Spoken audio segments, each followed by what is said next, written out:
Hello everyone and welcome to my channel. My name is Crown and today we are going to have some more stories that I hope that you will enjoy. But before we start, it will be so much appreciated if you would subscribe to the channel, like the video if you enjoyed it, and maybe leave a comment down below. These simple clicks would mean a lot to the future of this channel and really reward the effort that I put in every day. And now, without further ado, let's go! This happened a few days ago and I'm still really in disbelief. I like fishing, and my style is mostly done from sandy beaches. It's 5:30 in the morning in early March and of course, no one is there. I chose a place near my parking spot so that it would be easier for me to transfer all my fishing gear. Just so you know, fishing with poles in my country is legal in every beach, as long as there are no umbrellas. There is no umbrellas there, but out of courtesy, I never do it in the timeline that normally people swim, so mostly really early in the morning or after sunset. I started fishing completely alone on a huge beach, 5 kilometers of sandy beach, and it is so relaxing just watching the sunrise, drinking my coffee, listening to the waves, and enjoying my life. At about 8 p.m. a car parks next to mine. Strange, since it was a huge parking lot, but at the same time I was bringing in a fish and didn't give too much attention.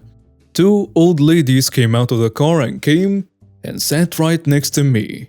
Again, we are alone in a huge beach, completely empty. I smile at them thinking they probably saw that I just caught a nice fish and they are just curious. And boy was I wrong. They both had their swimming suits and started walking towards the sea right in between my fishing poles. Excuse me, can you go like 10 meters away to swim? I'm fishing right now and might be dangerous for you. One of them says, "We always swim here." and they continued to move towards the sea. Yeah, you can swim here, just go like 10 meters left or right from the poles. As you can see, I'm fishing here. And the other one said, "She told you we're always swimming here. You should move." "But I'm here now. The beach is empty, and I'm already set up. Can you please move just a bit to the left or to the right?" "You shouldn't be here. This is where we swim." And they continue going in the sea right in between of my poles. I look at them as they slowly go in. Not wanting to escalate the situation, I started to roll in one of my poles so that I would go a bit further from them, afraid that they could get hurt, even if the odds of them stepping on a hook was minimum, since I threw them about 100 meters away in a depth that they couldn't really reach bottom. And before I managed to finish the first entitled lady who is in the sea up until her knees just touched the line of the second one and started screaming. There goes my relaxing Sunday morning. They both came out yelling at me and that they could get hurt and they will call the police because it was illegal for me to be there. And so they do. I told them that I warned them that I was fishing, and nothing really happened, but they were having none of it. 10 minutes later, the police arrived. They went there almost running as soon as the officers parked and started yelling. I followed them to tell my side of the story. The police officer asks, "What seems to be the problem here?" "This man was fishing here while we were swimming, and I almost died because of him." "Yeah, you should arrest him. He tried to hurt her." "And how exactly did he try to do that?" "I was tangled in his line and I almost drowned." "Where did you get tangled?" "Here." And she shows the officer her arm. There is no mark or anything indicating that you struggled. "She almost died, officer. Arrest him right now. It is your job." The police officer who's talking to them sees the empty beach, the 2 crazy ladies yelling at him, and not a mark on them. They are not even wet. And then he comes to me and asks me what happened. "Well, officer, I was here fishing when these 2 ladies came 20 minutes ago and sat right next to me. As you can see, the beach is completely empty, but they chose to come here because, as they said, this is where they swim. I warned them that I'm fishing and that they should just go a bit further, but they didn't listen.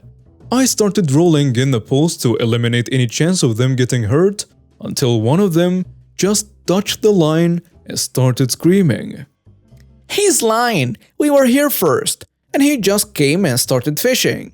I'm here almost 3 hours and I can show you the fish that I got all this time. Then something really cool happened. The officer asks which one is my car and which one is the old lady's. I show him my car and he goes there and touches the hood. Then he proceeds and touches the old lady's car. He then returns to us. He says, "Do you know that it's illegal to lie to a police officer? Furthermore, accusing someone falsely?" And both crazy ladies looked in disbelief. "Why would you do that, ladies? Sir, would you like to press charges?" And I say, "Yes, sir, I would." They looked nervous as the officers handcuffed them. You can see the shame in their eyes and I'm practically smiling, thanking God that these officers were so good in their job. It could have been such a different story if someone else was there. So for the rest 3 to 4 hours I was in a police station waiting to give my statement. Smelling fishy and certainly wasn't as relaxing as planned, but at least I wasn't arrested. I ended up dropping the charges since I have spoken with one of their kids who was quite reasonable and apologetic, but still, that went into the record and probably won't try something like that in the future to me or anyone else, especially after this humiliating experience. Oh yeah, it was the sheriff's 18-year-old daughter. I pulled her over at 2 a.m. for running a red light. From my initial contact, based upon her language, attitude, and the odor of alcohol, I determined she was inebriated. I removed her to the rear of her vehicle. The entire time she was screaming that she is the sheriff's daughter. I knew that. The first step I conduct in my field superiority tests is the HGN. That's where I wave my pen in front of your eyes, asking you to track the movement of my pen. It requires me to place my body in close proximity to the body of the detained individual. On this night, that was my mistake. She, sucker, punched me in the face and broke my nose. Hard to believe a tiny female could punch like she did. She knocked me to the ground and I hit my dispatch panic button, and the world responded. The next I knew, she's cuffed and stuffed, and the paramedics are wanting to transport me. We finally all arrived at the jail, and my supervisors interviewed me again. They were more concerned about my health than anything else. I kept asking for a status on the prisoner, and their only response was, "Who gives a crap? Let's get you taken care of." Then the sheriff arrived. He spoke with my supervisors, both of them, the lieutenant and the sergeant. He spoke with my fellow deputies who also responded. Then, he spoke with his daughter, confined in a holding cell. Then he approached me and asked how I was. He really was concerned about my health and the state of damage to my gear. We talked for several minutes. He apologized profusely for his daughter's behavior. I kept telling him it wasn't his fault, and then he said, "I will never forget this. This is a direct order. You will charge this miscreant with underage consumption, operating while intoxicated, assault on an officer causing injury, and resisting arrest. You do that, and do it now, or I will have your badge."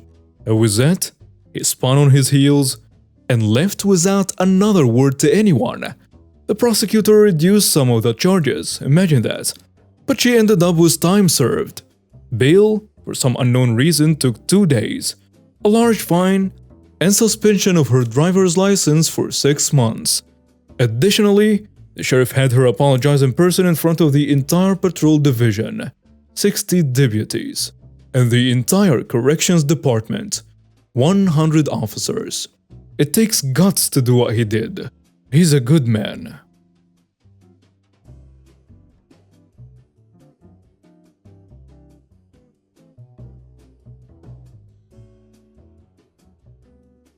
Here is another little tale from my days working in the entertainment business. Very early on in my career, I managed to get a gig working as a showman. A person hired in just to work the show, or stage electrics, and follow spots on a major West End musical. Even though I was nominally a sound engineer, The chance to work on a big show in albeit a different capacity was too good to pass up. When you're a youngster in this industry, you would be daft to turn down such an opportunity, because the experience garnered is invaluable, even if it's not directly related to your primary skill set. We spent around 6 weeks working on a production fit-up. Most of the time I was working on rigging lamps, running cables, installing additional dimmer racks, yada yada. Sometimes I got to help out the sound crew rigging their kit, thus got to know them quite well. Fast forward to a few months after opening night. Some of the electric showmen, myself included, had managed to pick up the occasional extra work assisting the daymen, crew who were permanently hired to the theater, doing lamp rounds. This is where you go around the entire theater, front and backstage, replacing burned out lamps. Useful extra money. Thus, I happened to be in the theater well before the half-hour call and was hanging out with the sound crew at the sound desk. There were 2 of them. We will call them Pete and Chris. One would run the FOH board for that night's show, while the other would do other jobs like handling out the radio mics to the cast at the half, collect them at the end, and troubleshoot any problems during the show. They would also swap duties every day.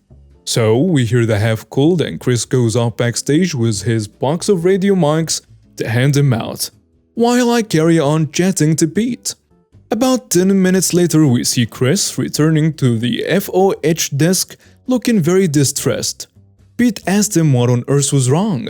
It transpired that the male juvenile lead had blocked out Chris for some utterly trivial problem to the point where he had been reduced to tears.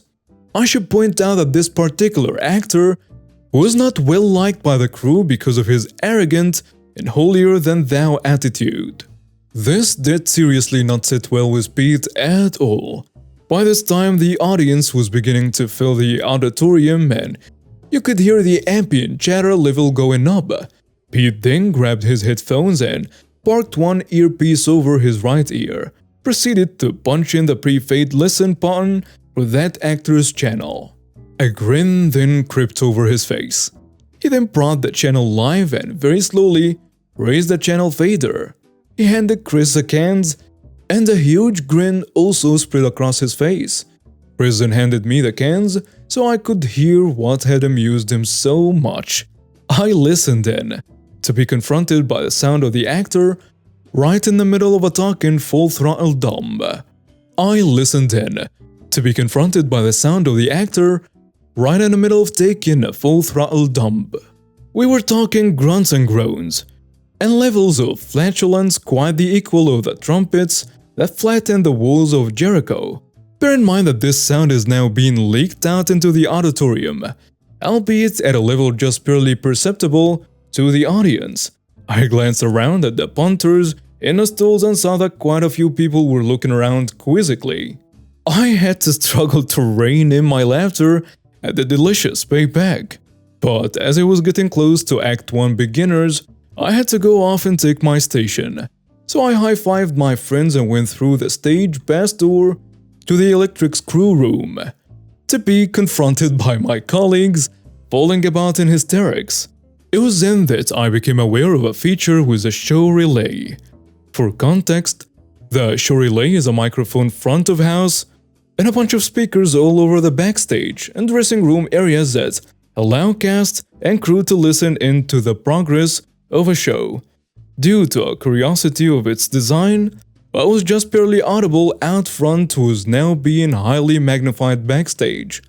The entire cast and crew, no matter where they were being subjected to the sounds of our actor dropping the kids off at the pool at practically full volume. For the rest of the show, the hapless idiot had to contend with the entire cast and crew giggling uncontrollably whenever he went past, and all the while remained completely oblivious to the reason why, as the one place there were no show relay speakers was in the toilets. Another post reminded me of something that happened last summer when I was working at a cannabis dispensary. Some background. State law requires that everyone that enters the store has their ID checked before we can discuss any product with them. ID needs to be checked every time they enter the store. So, if a customer leaves and comes back, we have to recheck. There are many signs up indicating that your ID needs to be checked or you are not permitted to be in a store. The store I worked at was also known for being high-end, which more or less meant we had few products under $10, even single joints. It was a slow summer afternoon, and we were chilling when a taxi rolled up in front of the store. A woman was rolling luggage, dressed like she had been at a techno rave, complete with white fox fur leg warmers, got out and wheeled her luggage into the store. My coworker greeted her and checked her ID. She says, I was here yesterday with my friend and we got a 2-pack for $5. So I want that. My coworker tells her, we don't have any 2-packs at that price. We have other products that are in that price range if you would like. Well, the closest 2-pack we had was $5.50, and Karen threw such a crap fit over 50 cents that my coworker eventually asked her to leave. The front of the store was floor-to-ceiling glass windows looking over the parking lot, so we saw her grumbly sit on her luggage for the next 10 or so minutes. Then she came back in, having left her luggage outside, and started filming us with her phone and demanding the employee's first and last name. The manager had come to the front by now and asked her for her ID. Genius that she was, Karen had left her ID and wallet outside. The manager tells her that she needs to stop filming us and show some ID, or she needs to leave. Then Karen pulled out the big guns. This is public property. I have the right to be here and I have the right to film you. Ma'am, this is not public property. It's private property. Well, it's open to the public. It's literally not open to the public. You have to be over the age of 21 and show us a proof in the form of a legal ID, or you are breaking several laws by being in this building. Karen began to whine that she had shown her ID and would call the police. My manager pointed at the 4 cameras in the room and said, please do. I have proved that you harassed our employees and illegally remained in the building without showing us your ID. Eventually, Karen left. She had to sit on her suitcase in the parking lot and wait for another taxi to come pick her up. What an idiot. And now we have reached the end of today's stories. Thank you for watching and see you next time.